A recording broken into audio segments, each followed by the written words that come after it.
Dimas akhirnya sadar. Rambut dan baju Dion sudah kering.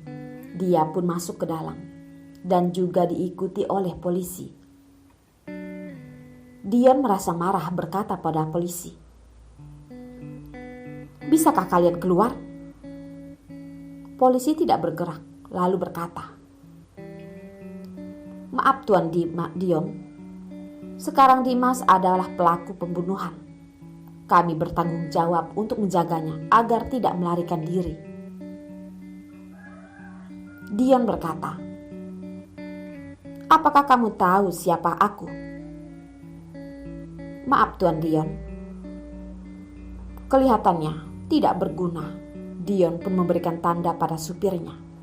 Supirnya sudah lama mengikutinya, tentu tahu maksud Dion. Dia pun langsung mengeluarkan uang. "Kalian juga sudah menunggu lama. Belum makan kan? Pinjam sedikit waktu." Dion pun berjaga-jaga. Karena keadaan Kota Rau sekarang sedikit tidak berhati-hati akan ditelan. Semuanya harus penuh hati-hati. Polisi itu pun tetap menolak. Dion akhirnya percaya jika ada orang yang mengatur seluruh kota ini.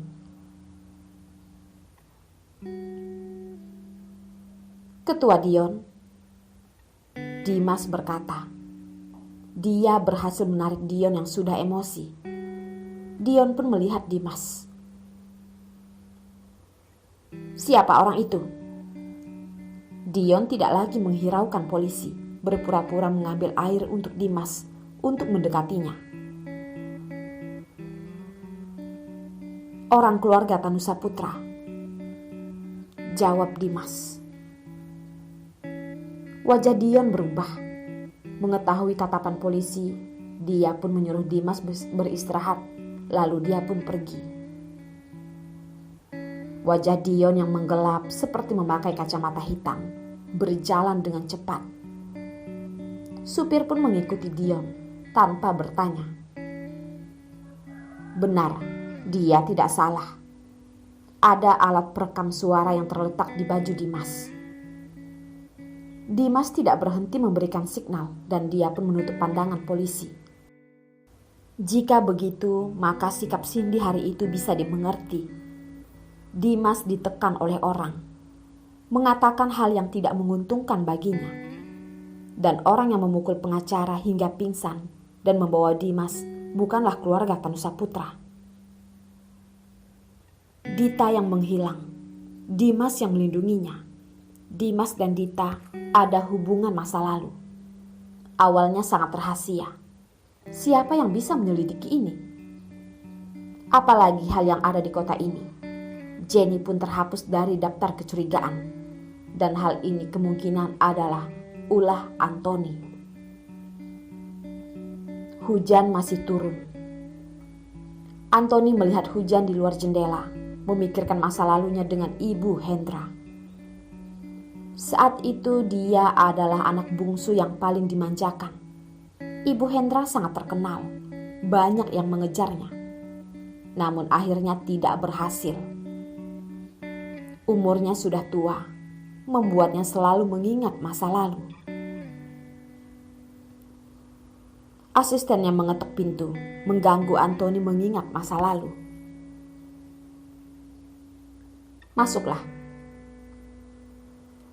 Nona Cindy ingin bertemu denganmu malam ini di sebuah kafe." Anthony pun menganggukkan kepala. Ada hal yang perlu waktu untuk membuktikan dan cinta adalah hal yang paling menyiksa. Anthony yang memikirkan ini, dia pun menyentuh dadanya. Bekas ini selamanya tidak akan hilang. Toko properti keluarga Dion dengar-dengar akan dibuka beberapa hari lagi. Kamu tahu harus melakukan apa kan? Anthony berkata. Mata yang dalam membuat orang tidak bisa menebak apa yang dia pikirkan. "Iya," jawab asistennya.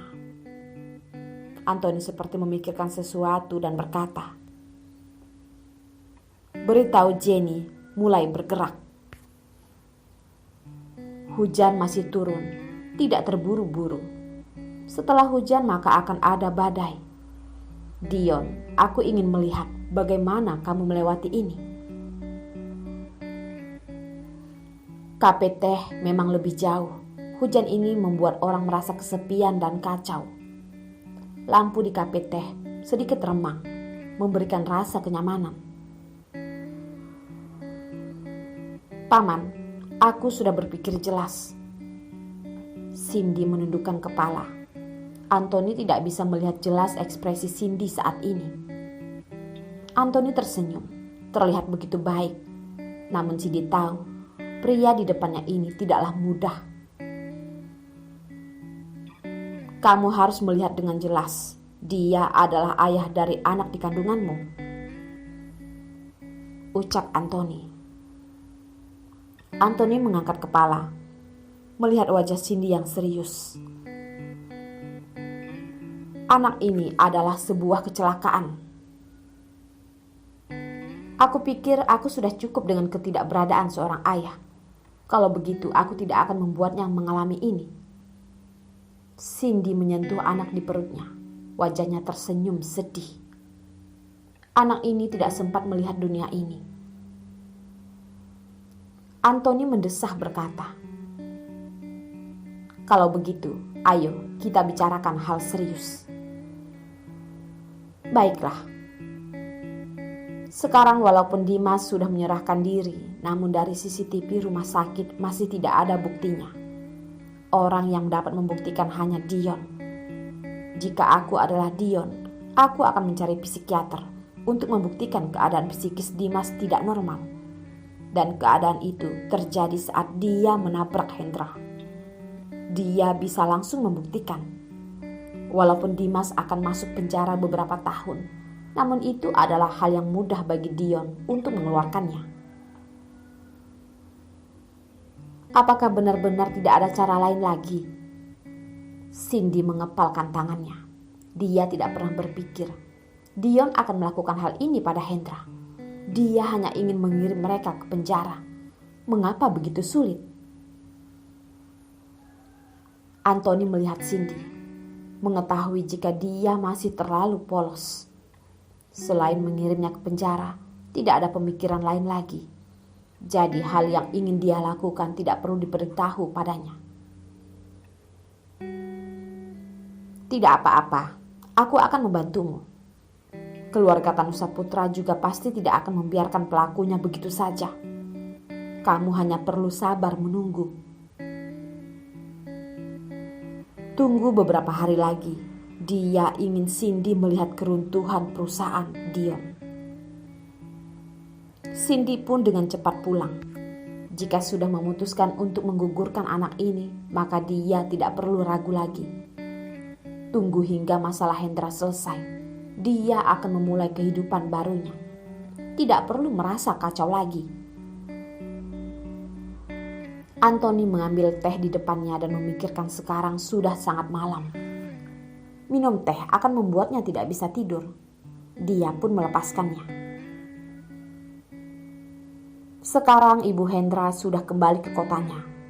Tidak ada Hendra, keluarganya akan sangat kacau. Anthony mendengar suara hujan, berpikir apakah Ibu Hendra pernah menyesal. Menyesal dia menikah ke keluarga itu. Menyesal karena namun tidak ada obat penyesalan di dunia ini. Hujan mungkin akan turun semalaman. Jenny melihat hujan di luar jendela. Nico memeluknya dari belakang. Jenny menerima telepon. "Nona Jenny, aku sudah melakukannya sesuai perintahmu." Setelah itu Jenny pun tersenyum dan berkata, "Besok uang akan dikirim ke rekeningmu." Baiklah, orang itu pun menutup telepon. Jenny melempar ponselnya hingga jatuh ke lantai mengeluarkan suara. "Mike bisa diharapkan?" tanya Nico. "Semua orang tidak bisa diharapkan, hanya bisa berharap pada uang." ucap Jenny sambil tersenyum. Dan lanjut berkata, dan tentu kecuali kamu.